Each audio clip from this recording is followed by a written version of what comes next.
if these groups have money to hire their own lawyers, then they won't be kicked off on it. One of the first projects that we funded with some of the 5% premium and the social equity premiums was with the Yanomami.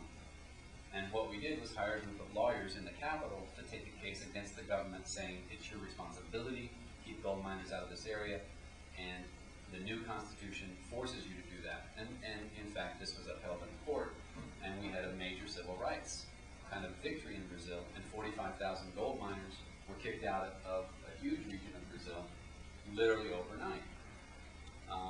Another project that we funded was the purchase of computer equipment in Brazil, which now allows all existing maps of Indian areas and extracted reserves to be digitalized, to be read and scanned into a computer.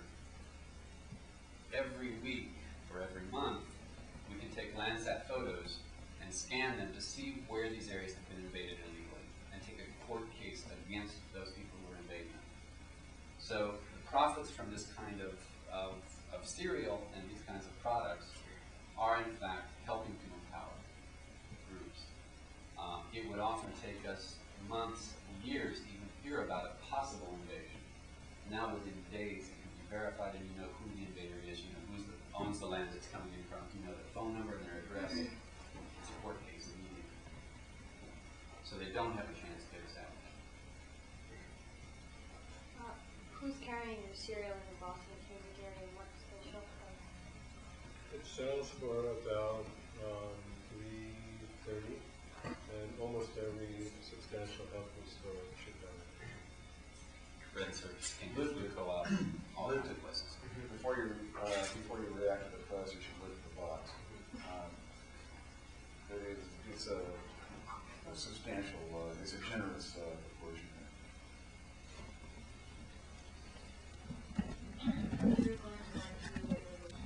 Yes, we just signed a broker here in this area in the store.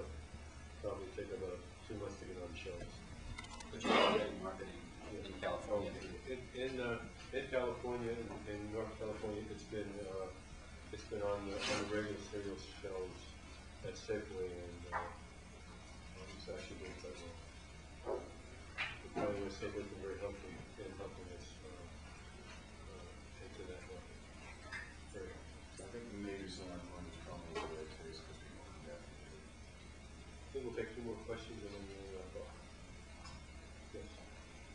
Now, this is a product that's mainly coming from the Amazon, or at least the Brazil and the cashew nuts. Do you foresee any sort of similar product or any other products coming from, say, South Asia, Africa, any other rainforests? Do you see expanding perhaps this business to help protect other rainforests? Because as it stands, the Amazon is still fairly intact compared to other rainforests that are being destroyed rapidly, right? We have for the last 2 years been doing research on possible commodities to be in trading in other parts of the world that would serve the same kinds of ends of sustainable harvesting, providing income to local groups, commodities that are either directly from rainforest areas or that in fact depend genetically on the rainforest for their continuation. And we have already now begun to sell both onion beeswax from Zambia and Tanzania. These are not rainforest products, but they are tropical forest products. We have identified spice cooperatives in Indonesia and dried fruit and fried banana chip cooperatives in the Philippines. And in fact, we don't believe that the point is to necessarily limit this to rainforest, that in fact there are a number of groups, indigenous groups in the world that could benefit from this kind of marketing, and not the least of which are some here in our own country. So we're working with wild rice co-ops in the northern Midwest.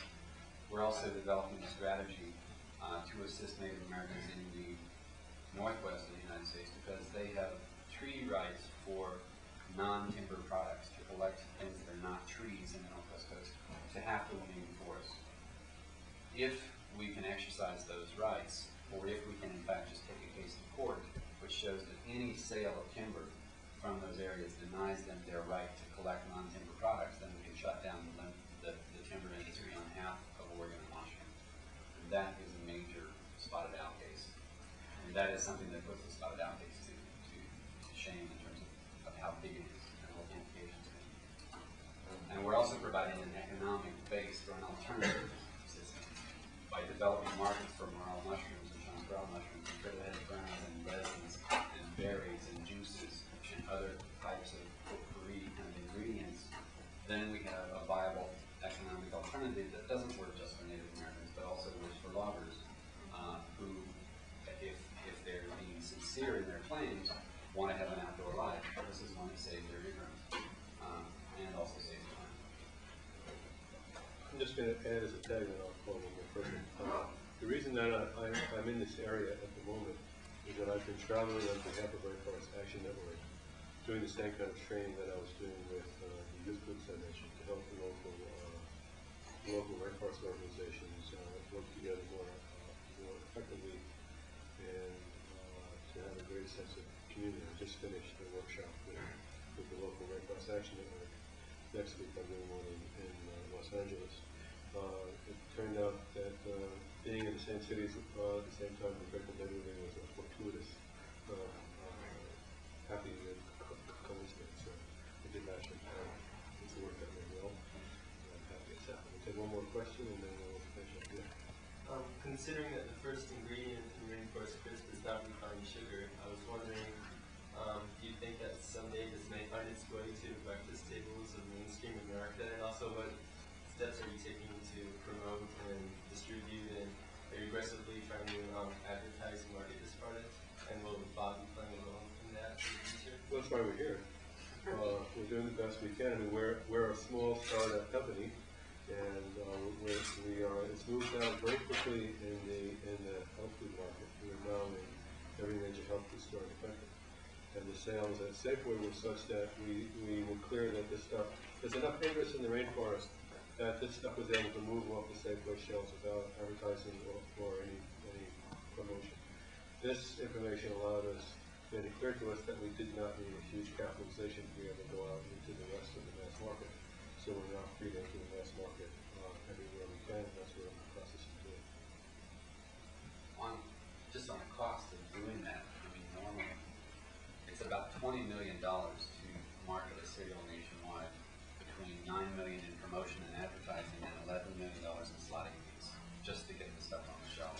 So the fact that Safeway has helped by putting this stuff and insisting this stuff be put on the shelf for free through its distributors in Northern California is a big step. And they've really shown that the product itself is in front of the public. You're going to love it. Thank you. Some of us will be available for after this, for if anyone wants to get in.